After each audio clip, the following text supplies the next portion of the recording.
నమస్తే, welcome to Janabheri news. ముందుగా headlines. Iran ఇజ్రాయెల్కు Trump హెచ్చరిక, కాల్పుల విరమణ అమలులోకి వచ్చిందని ప్రకటన.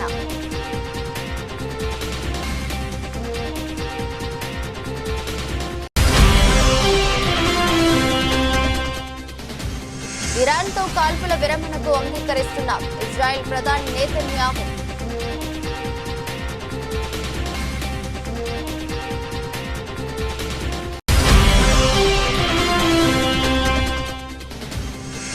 చెన్నైలో డ్రగ్స్ కేసులో ప్రముఖ నటుడు శ్రీరామ్ అరెస్ట్. శ్రీరామ్ నుంచి కొకైన్ స్వాధీనం చేసుకున్న పోలీసులు.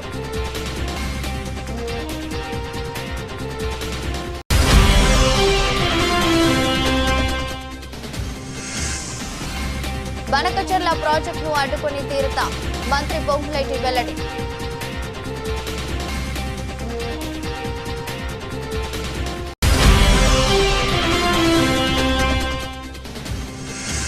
కొన్ని రోజులుగా పెరుగుతున్న రేట్లకు నేడు బ్రేక్. 22 క్యారెట్ల 10 గ్రాముల బంగారంపై 750 రూపాయలు తగ్గుదల.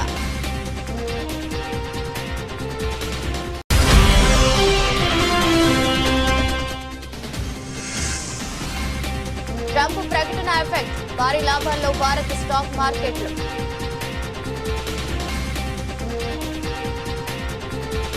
మధ్యప్రాచ్యంలో తీవ్ర ఉద్రిక్తతలకు దారితీసిన ఇజ్రాయెల్, ఇరాన్ మధ్య కాల్పుల విరమణ ఒప్పందం ఈ రోజు నుంచి అమల్లోకి వచ్చిందని అమెరికా అధ్యక్షుడు డొనాల్డ్ ట్రంప్ ప్రకటించారు. గత కొద్ది గంటలుగా ఇరాన్ పలు దఫాలుగా ఇజ్రాయెల్ భూభాగాలపై క్షిపణులతో దాడులు చేసిన నేపథ్యంలో ఈ ఒప్పందాన్ని ఉల్లంఘించవద్దని ట్రంప్ ఇరు దేశాలను హెచ్చరించారు. కాల్పుల విరమణ ఇప్పుడు అమల్లో ఉంది, దయచేసి దీన్ని ఉల్లంఘించవద్దని ట్రంప్ సోషల్ మీడియాలో పోస్ట్ చేశారు.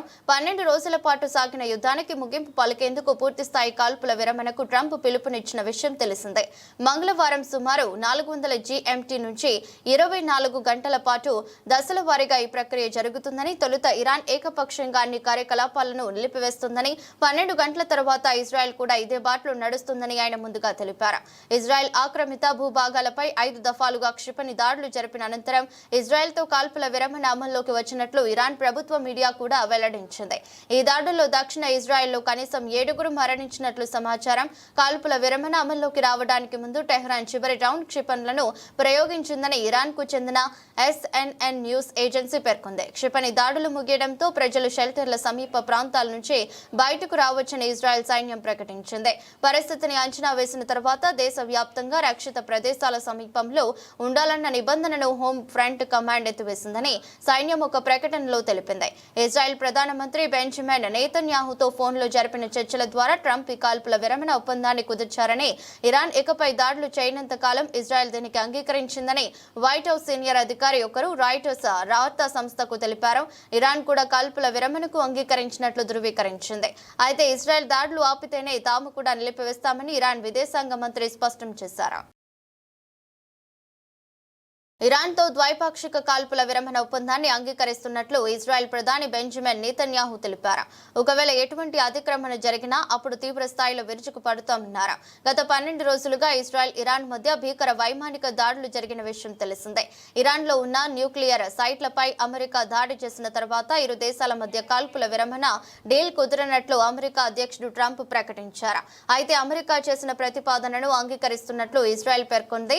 ఇజ్రాయెల్ ప్రధాని కార్యాలయం దీనిపై ప్రకటన చేసింది.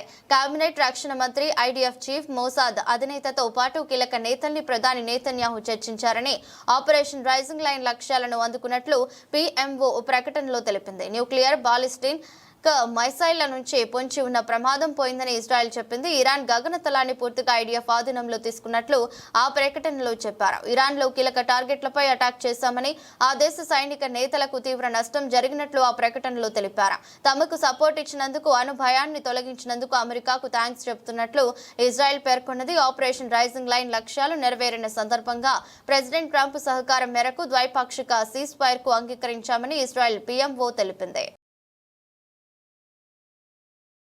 చెన్నైలో వెలుగు చూసిన డ్రగ్స్ కేసులో తెలుగు తమిళ చిత్ర పరిశ్రమలో సుపరిచితుడైన హీరో శ్రీరామ్ అరెస్టు కావడం తీవ్ర కలకలం రేపుతోంది. అన్నాడీఎంకే పార్టీకి చెందిన మాజీ కార్యనిర్వాహకుడితో సంబంధాలున్న ఈ డ్రగ్స్ రాకెట్లో శ్రీరామ్ పాత్ర ఉందని తేలడంతో పోలీసులు ఆయన అదుపులోకి తీసుకున్నారు. తమిళనాడుకు చెందిన అన్నాడీఎంకే పార్టీ మాజీ కార్యనిర్వాహకుడు ప్రసాద్ డ్రగ్స్ సరఫరా చేస్తున్నాడన్న పక్కా సమాచారంతో చెన్నై పోలీసులు రంగంలోకి దిగారు. ప్రసాద్తో పాటు మరో ఇద్దరిని అరెస్ట్ చేసి తమదైన శైలిలో విచారించారు. ఈ విచారణలోని శ్రీరామ్ కు తాము డ్రగ్స్ సరఫరా చేస్తున్నట్లు నిందితులు అంగీకరించారు. దీంతో అప్రమత్తమైన పోలీసు వెంటనే శ్రీరామ్ ను అదుపులోకి తీసుకున్నారు. ఆయన వద్ద నుంచి కొకైన్ స్వాధీనం చేసుకున్నట్లు పోలీసులు తెలిపారు. అనంతరం శ్రీరామ్ ను అరెస్ట్ చేసి వైద్య పరీక్షలు నిర్వహించారు. ఆ తర్వాత నుంగంబాక్కం పోలీస్ స్టేషన్ కు తరలించి లోతుగా వివరించారు. పోలీసుల విచారణ అనంతరం శ్రీరామ్ ను చెన్నై ఎగ్మోర్ కోర్టులో హాజరుపరిచారు. కేసును విచారించిన న్యాయస్థానం శ్రీరామ్ కు జూలై 7వ తేదీ వరకు రిమాండ్ విధించింది. ప్రస్తుతం ఆయన జ్యుడిషియల్ రిమాండ్ లో ఉన్నారు. ఈ కేసులో మరింత సమాచారం రాబట్టేందుకు నుంగంబాక్కం పోలీసులు శ్రీరామ్ ను కస్టడీలోకి తీసుకున్నట్టు భావిస్తున్నారు. ఇందుకు సంబంధించిన నేడు కోర్టులో పిటిషన్ దాఖలు చేయనున్నారు. శ్రీరామ్ ను విచారిస్తే డ్రగ్స్ నెట్వర్క్ తో సంబంధం ఉన్న కోలీవుడ్ కు చెందిన మరికొందరు నటీనటుల పేర్లు బయటకు వస్తాయని పోలీసులు భావిస్తున్నారు. విద్యా ప్రమాణాలు పంచడమే ప్రభుత్వ లక్ష్యమని రవాణా బీసీ సంక్షేమ శాఖ మంత్రి పొన్నం ప్రభాకర్ గౌడ్ అన్నారు. నగరంలో ఎంతో వైభవంగా జరిగే సికింద్రాబాద్ ఉజ్జయిని మహంకాళి బోనాల జాతర ఉత్సవాలపై ఇన్ఛార్జి మంత్రి పొన్నం ప్రభాకర్ ఈరోజు సమీక్ష సమావేశం నిర్వహించారు. అమ్మవారి బోనాల ఉత్సవాల్లో భాగంగా ఎలాంటి ఇబ్బందులు లేకుండా తీసుకోవాల్సిన జాగ్రత్త చర్యలపై సమావేశం చర్చించారు. సందర్భంగా మంత్రి మాట్లాడుతూ చారిత్రాత్మకమైన ఉజ్జయిని మహంకాళి అమ్మవారి బోనాల ఉత్సవాలు రాజకీయాలకు అతీతంగా చేసుకుందామని పిలుపునిచ్చారు. ప్రభుత్వ పక్షాన ఎన్ని కార్యక్రమాలు చేపట్టినా స్థానికుల సహకారం లేకపోతే విజయవంతం కాదన్నారు. గత సంవత్సరం ఏమైనా పొరపాటు జరిగితే సమీక్షించుకుని మరిన్ని ఏర్పాట్లు చేయడానికి సమీక్ష ఏర్పాటు చేసినట్లు తెలిపారు. దేవాలయ ఏర్పాట్ల కోసం భాగస్వామ్యం అవుతున్న అందరికీ అభినందనలు తెలియజేశారు. భక్తులకు ఇబ్బందులు లేకుండా అన్ని ఏర్పాట్లు చేస్తున్నామన్నారు. ఆలయం లోపల కేబుల్ వైర్లు కొత్తవి వేసి ఇబ్బందులు ప్రమాదాలు జరగకుండా చూసుకోవాలన్నారు.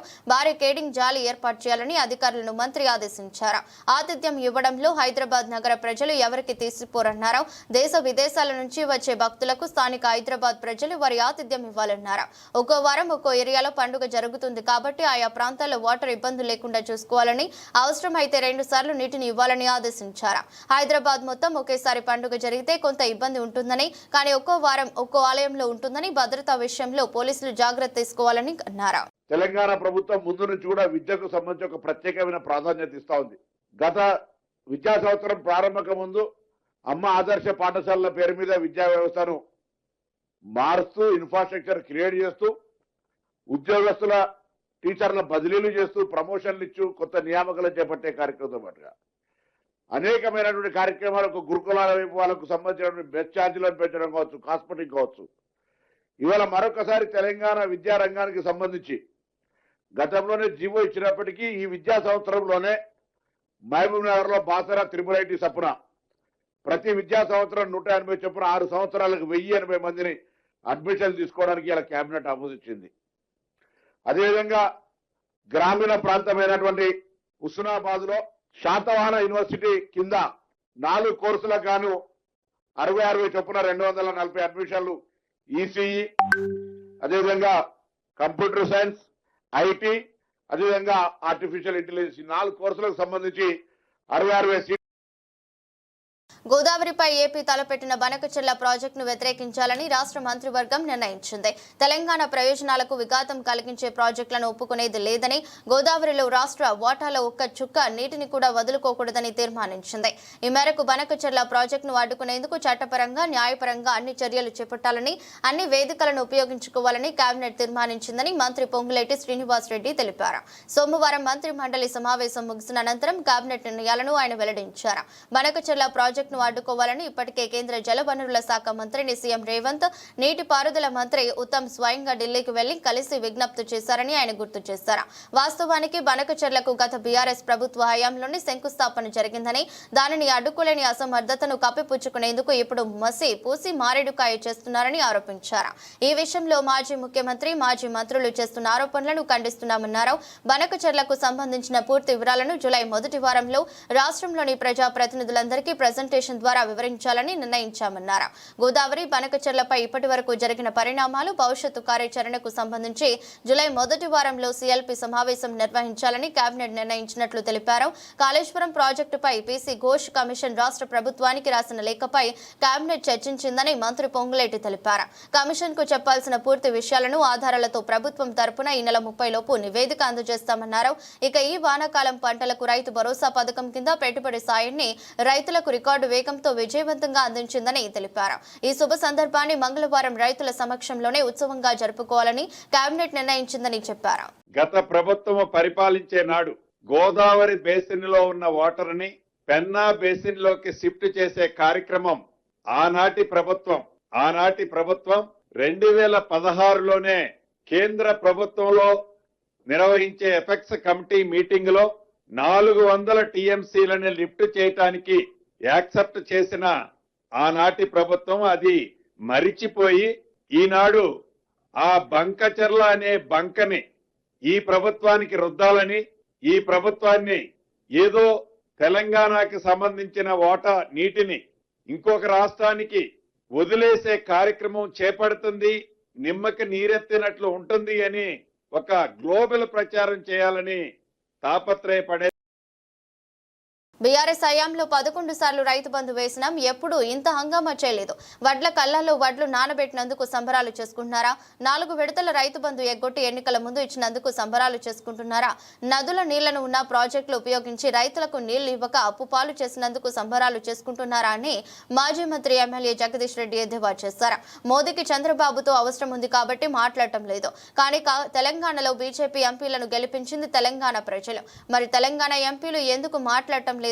నీరు సముద్రంలో కలుస్తుంది అనేది పెద్ద కుట్ర. చంద్రబాబు అలా ప్రచారం చేసి తెలంగాణ ప్రజలను మాయలో పడేసి తాను బయటపడాలని అనుకుంటున్నాడు. గోదావరి కావేరి నదులను లింక్ చేస్తామని చంద్రబాబు మాయమాటలు చెప్తున్నాడు. కేంద్రంలో అధికారంలో ఉన్నప్పటికీ ఛత్తీస్గఢ్ ప్రభుత్వం గోదావరి కావేరి నదుల లింక్ ను వ్యతిరేకించింది.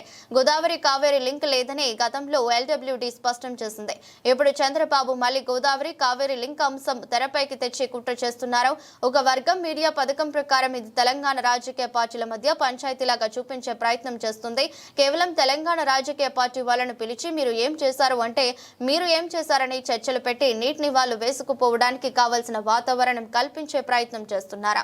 ఇది బజారు పంచాయతీ కాదు, బతుకుదెరువు పంచాయతీ. ఇది ఏదో కేవలం తెలంగాణలో బీఆర్ఎస్ బీజేపీ కాంగ్రెస్ పంచాయతీలాగా చూపిస్తున్నారు. మీరు తన్నుకుంటే మేము నీళ్లు వేసుకుపోతామన్నట్లు వ్యవహరిస్తున్నారని జగదీష్ రెడ్డి మండిపడ్డారు.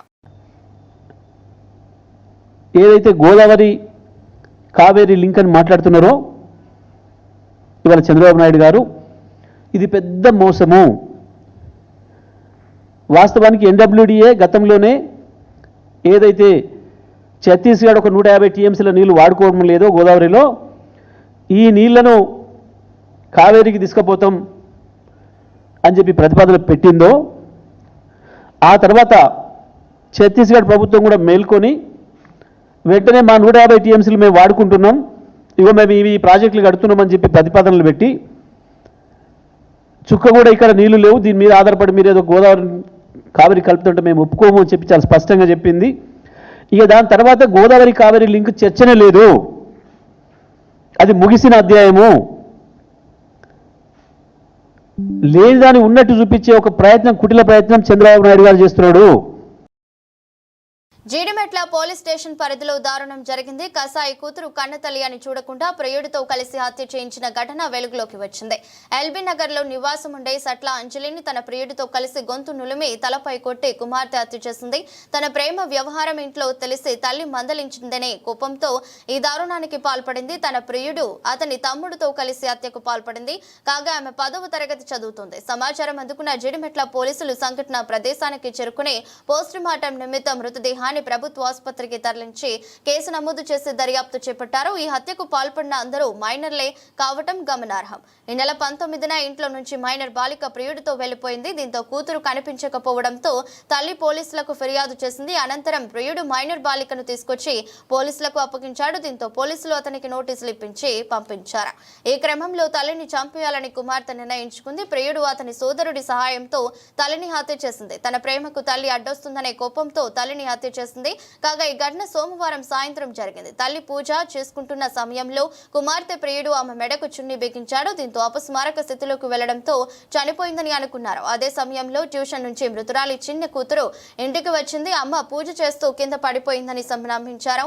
మాయమాటలు చెప్పి ఆమెను బయటకు పంపి మరోసారి ప్రియుడిని పిలిపించి సూతితో ఆమె తలపై మోది హత్య చేశారు. హత్య సమయంలో కుమార్తె ప్రియుడు మృతురాలికి మధ్య తీవ్ర పెనుగులాట జరిగింది. తన తల్లికి కిరాతకంగా హత్య చేస్తున్న సమయంలో ఏమాత్రం జాలి లేకుండా కూతురు ప్రవర్తించింది. పోలీసుల అదుపులో 3 నిందితులు ఉన్నారు. హత్య జరిగిన ప్రాంతంలో జీడిమెట్ల పోలీసులు క్లూ సేకరించి విచారణ చేస్తున్నారు. ఇక్కడే షాపూర్ కళావతి నగర్ లో 15 సంవత్సరాలు అది ఇక్కడ అందరు లీడర్లతోని అందరితోని మంచిగానే ఉంటది. దాని బిడ్డకు ఇన్స్టాగ్రామ్ లో శివ అనేటోడు పరిచయం అయిందంట. అది ఒక 5 days కింద లేచిపోయింది. 5 days కింద లేచిపోతే పోలీస్ స్టేషన్ లో కంప్లైంట్ ఇచ్చిందంట. పోలీస్ స్టేషన్ లో కంప్లైంట్ ఇస్తే సార్ వాళ్ళు వెళ్ళి అబ్బాయిని తీసుకొచ్చి అమ్మాయిని తీసుకొచ్చిల్లంట.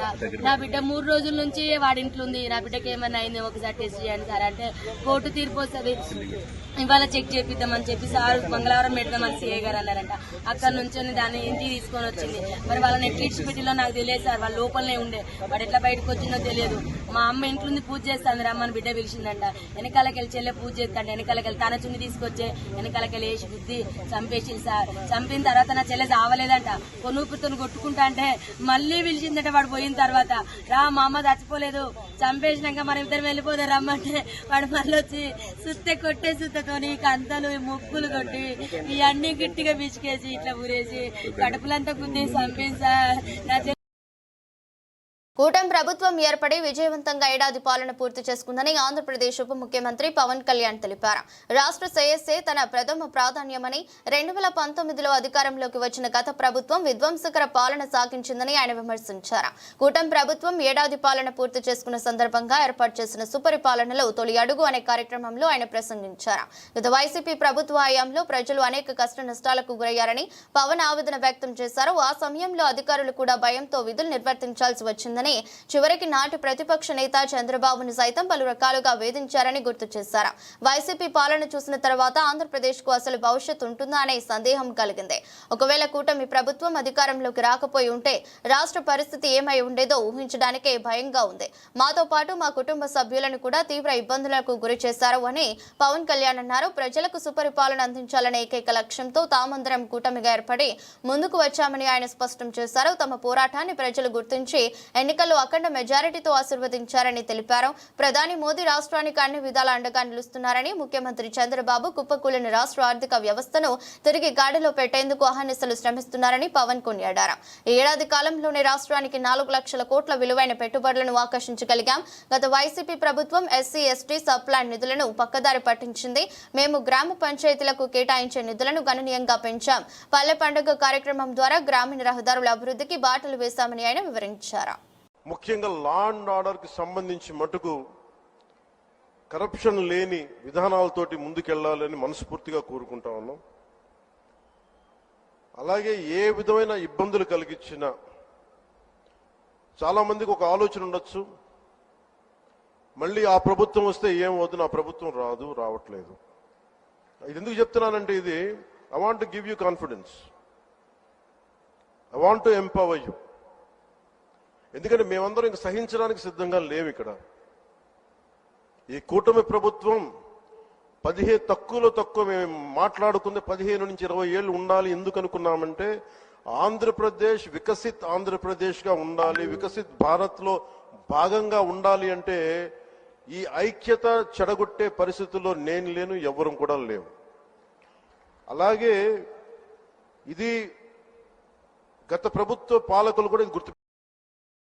కూటమి ప్రభుత్వం ఏర్పడి ఏడాది పూర్తయిన సందర్భంగా సోమవారం అమరావతి సచివాలయం సమీపంలో రాష్ట్ర ప్రభుత్వం నిర్వహించిన సుపరిపాలన తొలి అడుగు కార్యక్రమంలో ముఖ్యమంత్రి చంద్రబాబు ప్రసంగించారు. ఈ సందర్భంగా తెలంగాణ ప్రభుత్వం అభ్యంతరం చెబుతున్న బనకచెర్ల ప్రాజెక్టు ప్రస్తావన తెచ్చారు. ఈ ప్రాజెక్టుతో ఎవరికి ఇబ్బంది లేదని అన్నారు. గోదావరి బనకచెర్ల ప్రాజెక్టుతో తెలంగాణకు ఇబ్బంది ఉండదు.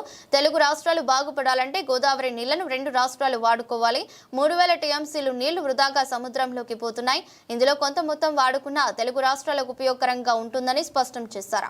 ఇక రాష్ట్రంలో నిజమైన అభివృద్ధి రాజకీయ పాలనతోనే సాధ్యమవుతుందని చంద్రబాబు స్పష్టం చేశారు.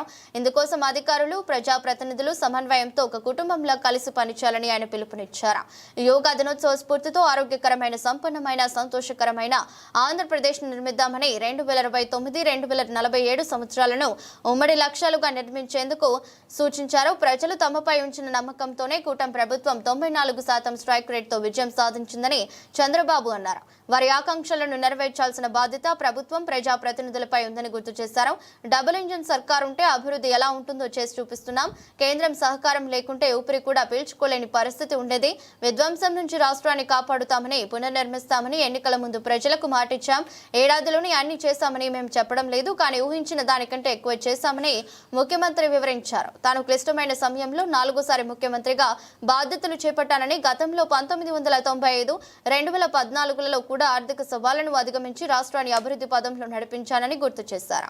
గోదావరి నీళ్లు వాడుకునే అవకాశం ఇద్దరికీ ఉంది, ఇద్దరు వాడుకునే అవకాశం ఉంది. 100 సంవత్సరాల చరిత్ర చూస్తే 3000 టీఎంసీ నీళ్లు సముద్రంలోకి పోతున్నాయి. 2 రాష్ట్ర ప్రభుత్వాలు వాడుకున్నా ఒక 200 టీఎంసీ ఇక్కడ వాడినా, అక్కడ ఒక 200 టీఎంసీ వాడినా దానికంటే ఎక్కువ వాడుకునే అవకాశాలు లేవు. ఆ విషయమే నేను చెప్పాను. దానిపైన వర్కౌట్ చేస్తున్నామని చెప్పి కూడా నేను మీకు తెలియజేస్తున్నా. పోలవరం బనకచెర్ల రాష్ట్రానికి, రాయలసీమకు గేమ్ చేంజర్గా అవుతుంది. గోదావరిలో నీళ్లున్నాయి. మొన్న కూడా నేను ఒక మాట చెప్పాను, అటు తెలంగాణ వాడుకోవాలంటే వాళ్ళు కూడా వాడుకోవచ్చు, ఆంధ్రప్రదేశ్ మనం వాడుకుంటాం, ఎవ్వరికి ఇబ్బంది లేదు. కాబట్టి వాళ్ళని ఆత్మశుద్ధులని యాచార మాదియలు, పాండా శుద్ధులని పాకమేళ అన్నట్టుంది కాంగ్రెస్ పరిస్థితి. గొల్ల కుర్మలు, గొర్రెలతో మంత్రి వర్గంలో చోటు కల్పించాలని గాంధీ భవన్ ముందు ఆందోళన చేశారని మాజీ మంత్రి హరీష్ రావు ఎద్దేవా చేశారు. సన్నాలకు బోనస్ బంద్, ఇందిరమ్మ జాతీయ భరోసా బంద్, రాజీవ్ యువ వికాసం అమలు కాకముందే బంద్, ఇలా చెప్పుకుంటూ పోతే కాంగ్రెస్ పాలనలో అన్ని బంద్ పెట్టారని దుయ్యబట్టారు. బీఆర్ఎస్ సర్కార్ అమలు చేసిన పథకాలను కాంగ్రెస్ ప్రభుత్వం అటకెక్కించిందని సోమవారం ఎక్స్ వేదికగా విమర్శించారు. ప్రజలను నమ్మించడం, నయవంచన చేయడంలో కాంగ్రెస్ పార్టీ బ్రాండ్ అంబాసిడర్ గా నిలిచిందని ధ్వజమెత్తారు. అధికారంలోకి వచ్చిన 100 రోజుల్లో గొర్రెల పంపిణీ చేస్తామని చెప్పారని, కానీ గొర్రెల పంపిణీ దేవుడెరుగు, కట్టిన డీడీ పైసలు కూడా వాపసు ఇవ్వలేని దుస్థితి నెలకొన్నదని ఆరోపించారు. సీఎం రేవంత్ రెడ్డి మాటలు విని విసిగిపోయిన యాదవ, కురుమ సోదరులు గాంధీ భవన్ కు గొర్రెలు తెచ్చుకుని తోలుకొచ్చి నిరసన తెలియజేశారని పేర్కొన్నారు. అన్ని వర్గాల ప్రజలు ఏకమై గాంధీ భవన్ కు పోటెత్తక ముందే కాంగ్రెస్ సర్కార్ కళ్లు తెరవాలని హితవు పలికారు. చెప్పిన గ్యారంటీలు, ఇచ్చిన హామీలు ఇకరైనా అమలు చేయకుంటే ప్రజల నుంచి తిరుగుబాటు తప్పదని హెచ్చరించారు. మేడిగడ్డకు ఒక నీతి, సుంకిశాలకు ఇంకో నీతి అని హరీష్ రావు ఆగ్రహం వ్యక్తం చేశారు. మేడిగడ్డకు చిన్న మరమ్మతులు చేసి గోదావరి నీళ్లను లిఫ్ట్ చేసే అవకాశం ఉన్నా బీఆర్ఎస్ ను బద్నాం చేయాలనే సింగిల్ పాయింట్ ఎజెండాతో ముందుకెళ్తున్న కాంగ్రెస్ ప్రభుత్వం సుంకిశాల విషయంలో మాత్రం తమ లోపాలు ఎక్కడ బయటపడతాయోనని గుట్టుచాపుడు కాకుండా రిపేర్లు మొదలు పెట్టిందని పేర్కొన్నారు.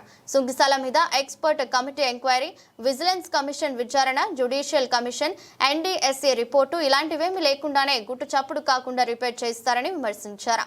కానీ అదే మేడిగడ్డలో 2 పిల్లర్లు కుంగితే అన్ని కమిటీలు ఉంటాయని దుయ్యబట్టారు. ఎన్డీఎస్ఏతో పాటు expert committee, retired engineers association వంటి వివిధ సంస్థలు కుంగిన పిల్లర్లను రిపేర్ చేయాలని అభ్యర్థించిన నిర్మాణ కంపెనీ రిపేర్ చేయడానికి సిద్ధమని చెప్పినా కూడా కేవలం రాజకీయ స్వార్థంతో తెలంగాణ ప్రయోజనాలను పక్కన పెట్టడం కాంగ్రెస్ మార్క్, ప్రజా వ్యతిరేక, ప్రతిపక్ష వేధింపు పాలనకు నిదర్శనమని మండిపడ్డారు. మొత్తం గొల్ల కుర్మలందరూ పోయి గాంధీ భవన్ గొర్రెలు తోలిదట. ఎందుకు 100 రోజుల్లో 2వ విడత గొర్రెలు ఇస్తాను, 500 రోజులు అయింది, మీ సంగతి ఏంటని గొల్ల కుర్మలంతా గాంధీ భవన్ ఉపయోగించినట్టుగా గొర్రెలు కూడా పోయినాయట గాంధీ భవన్. మా యాదవుల మంత్రి పదవి సంగతి ఏంటని అడిగిందట. అంటే ఏది చూసినా అంత ఆగమాగం, సగం సగం ఉన్నది. గ్యాస్ పథకం ప్రారంభించింది. ఇదేమని 3 నెలల గ్యాస్ సిలిండర్ల సబ్సిడీ పైసలు ఉండకుండా పడతలేవు, బంద్ అయిపోయింది, సబ్సిడీ బంద్ అయిపోయింది. ఇందిరమ్మ ఆత్మీయ భరోసా అన్నారు, అది 10 లక్షల మందికి వేస్తామన్నారు, 1,00,000 మందికి ఒక్కసారి వేసిండు, దాన్ని బంద్ పెట్టిండు. అది కూడా అదే. నన్ను నమ్మి ఓట్లేసిన నియోజకవర్గ ప్రజలకు ఎల్లప్పుడూ రుణపడి ఉంటాను అని వరంగల్ శాసనసభ్యులు నాయని రాజేందర్ రెడ్డి అన్నారు. కాపు భవనానికి ప్రారంభోత్సవానికి నన్ను పిలవటం, ఇక్కడ కాపు కుటుంబ సోదరులని సోదరిమణులని కలవటం నిజంగా నా అదృష్టంగా భావిస్తున్నా. ఎలక్షన్స్ ముందు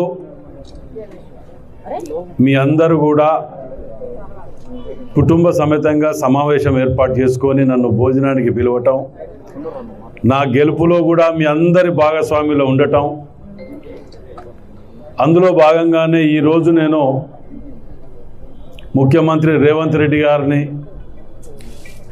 ఎలక్షన్స్ కాగానే ఏ రిప్రజెంటేషన్స్ తయారు చేసినా మొట్టమొదట కొద్ది రోజులుగా ఆకాశమే హద్దుగా పెరుగుతూ వచ్చిన బంగారం ధరలు ఊరటనిచ్చాయి. ₹1,00,000 మార్కును దాటి సామాన్యులకు చుక్కలు చూపించిన పసిడి ధరలు దిగిరావడంతో కొనుగోలుదారులు కొంత ఊపిరి పీల్చుకున్నారు. బంగారం బాటలోనే వెండి ధర కూడా తగ్గుముఖం పట్టడం గమనార్హం. గత వారం రోజులుగా పెరుగుతున్న ధరలు ఎప్పుడు తగ్గుతాయా అని ఎదురు చూస్తున్న పసిడి ప్రియులకు ఇది నిజంగా శుభవార్తే.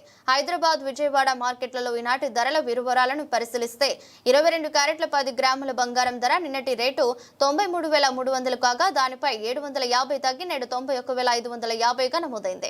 ఈ తగ్గుదల కొనుగోలుదారులకు కొంత ఉపశమనం కలిగించింది. అదేవిధంగా 24 క్యారెట్ల 10 గ్రాముల బంగారం ధర కూడా గణనీయంగా తగ్గింది. నిన్న 1,690 వద్ద ఉన్న 24 క్యారెట్ల పసిడి ధర నేడు 820 తగ్గి 99,870కి చేరింది. దీంతో 1,00,000 మార్కు దాటిన ధర మళ్లీ కాస్త కిందకి వచ్చింది. బంగారంతో పాటు వెండి ధరలోనూ గణనీయమైన తగ్గుదల కనిపించింది. కిలో వెండి ధర నిన్నటితో పోలిస్తే 1000 తగ్గి ప్రస్తుతం 1,19,000 వద్ద కొనసాగుతుంది. అంతర్జాతీయంగా నెలకొన్న సానుకూల పరిణామాలు, ముఖ్యంగా ఇరాన్, ఇజ్రాయెల్ మధ్య అమెరికా అధ్యక్షుడు డొనాల్డ్ ట్రంప్ ప్రకటించిన కాల్పుల విరమణ ఒప్పందంతో దేశీయ స్టాక్ మార్కెట్లు మంగళవారం భారీ లాభాలతో ప్రారంభమయ్యాయి. భౌగోళిక ఉద్రిక్తతలు తగ్గడంతో మదుపరులు కొనుగోళ్లకు మొగ్గు చూపారు. ముఖ్యంగా ఆటో, ఐటీ, ప్రభుత్వ రంగ బ్యాంకులు, ఆర్థిక సేవల రంగాల షేర్లలో ఉదయం నుంచే కొనుగోళ్ల జోరు కనిపించింది. ఉదయం 9:31 గంటల సమయానికి సెన్సెక్స్ 756.5 పాయింట్లు లాభపడి 82,653.33 వద్ద ట్రేడ్ అవుతుండగా నిఫ్టీ 229 పాయింట్ల వృద్ధితో 25,200.90 వద్ద కొనసాగుతుంది. పశ్చిమాసియాలో చోటు చేసుకున్న నాటకీయ పరిణామాలు, ట్రంప్ కాల్పుల విరమణ ప్రకటనతో యుద్ధ మేఘాలు ప్రస్తుతానికి తొలగిపోయినట్లేనని విశ్లేషకులు భావిస్తున్నారు. ఇటీవల నిఫ్టీ, బ్యాంక్ నిఫ్టీ రెండు కొనుగోవడం చేసుకుంటే దిగువ స్థాయిలలో బలమైన కొనుగోళ్ల ఆసక్తి కనిపిస్తుంది. అయితే మార్కెట్లు మరింత పైకి వెళ్లాలంటే నిఫ్టీకి 25,200, బ్యాంక్ నిఫ్టీకి 56,300 కీలక నిరోధక స్థాయిలను దాటడం అవసరమని choice broking technical research analyst Akash Shah పేర్కొన్నారు. ప్రస్తుతం ఆర్థిక స్థిరత, అనిశ్చిత వాతావరణంలో పెట్టుబడిదారులు ఆశాజనకంగా ఉంటూనే కొంత జాగ్రత్త వహించాలని ఆయన సూచించారు. సెన్సెక్స్ ప్యాక్ లో Adani Ports, Mahindra and Mahindra, UltraTech Cement, L and T, Titan, SBI, Asian Paints, Bajaj Finance, Bajaj Finserv షేర్లు ప్రధానంగా లాభపడ్డాయి. మరోవైపు ఎన్టీపీసీ, బిఈఎల్, ట్రెంట్ షేర్లు నష్టాల్లో కొనసాగుతున్నాయి. అక్కినేని నాగ చైతన్య తన కెరీర్లో మైలురాయి సినిమాకు సిద్ధమవుతున్నారు. ఆయన 25వ చిత్రానికి సంబంధించిన వార్త ఇప్పుడు నెట్టింట హల్చల్ చేస్తుంది. గతంలో నాగ చైతన్య, సమంత జటంగా మజిలీ వంటి హిట్ చిత్రాన్ని అందించిన దర్శకుడు శివ నిర్వాణ ఈ ప్రతిష్టాత్మక చిత్రానికి దర్శకత్వం వహిస్తున్నారు. టాలీవుడ్ లో అగ్ర నిర్మాణ సంస్థలో ఒకటైన మైత్రి మూవీ మేకర్స్ ఈ చిత్రాన్ని నిర్మిస్తుంది. ప్రస్తుతం ఈ సినిమాకు సంబంధించిన పనులు వేగంగా జరుగుతున్నాయని సమాచారం. నిర్మాణ సంస్థ ఇప్పటికే ఈ ప్రాజెక్టును ముందుకు తీసుకెళ్లే పనుల్లో నిమగ్నమై ఉందని దర్శకుడు శివ ప్రస్తుతం సినిమాకు సంబంధించిన స్క్రిప్ట్ పనుల్లో బిజీగా ఉన్నారని తెలిసిందే. మజిలీ తర్వాత నాగ చైతన్య, శివ నిర్వాణ కలయికలో వస్తున్న సినిమా కావడంతో ప్రేక్షకుల్లో, ఇండస్ట్రీ వర్గాల్లో మంచి అంచనాలు నెలకొన్నాయి. ఈ చిత్రాన్ని హృదయమైన, భావోద్వేగ భరితమైన యాక్షన్ డ్రామాగా తీర్చిదిద్దనున్నారని చిత్ర వర్గాలు చెబుతున్నాయి. అన్ని కార్యక్రమాలు పూర్తి చేసి ఏడాది చివరి నాటికి సినిమా రెగ్యులర్ షూటింగ్ ను ప్రారంభించాలని దర్శక నిర్మాతలు యోచిస్తున్నారు. నాగ చైతన్య కెరీర్ లో 25వ సినిమా కావటం, విజయవంతమైన కాంబినేషన్ పునరావృతం అవుతుండటంతో ఈ ప్రాజెక్ట్ పై సర్వత్రా ఆసక్తి నెలకొంది. త్వరలోనే నటినట్లు ఇతర సాంకేతిక నిపుణులు వివరాలు వెలువడయ్యే అవకాశం ఉంది.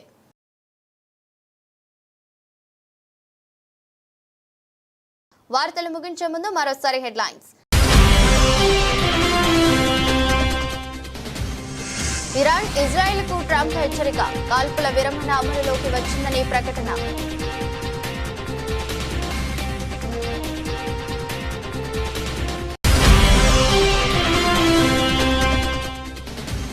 ఇరాన్తో కాల్పుల విరమణకు అంగీకరిస్తున్నాం, ఇజ్రాయెల్ ప్రధాని నెతన్యాహు.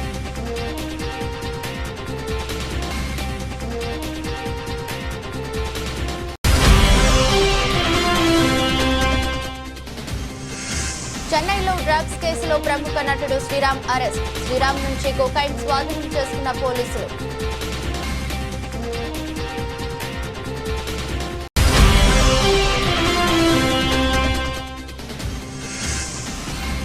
బనకచర్ల ప్రాజెక్టును అడ్డుకొని తీరుతాం, మంత్రి పొంగులేటి వెల్లడి.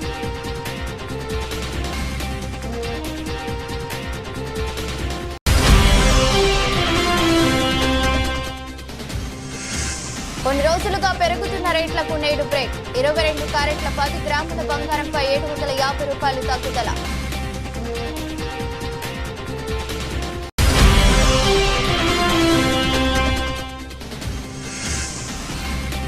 ట్రంప్ ప్రకటన ఎఫెక్ట్, భారీ లాభాల్లో భారత స్టాక్ మార్కెట్లు.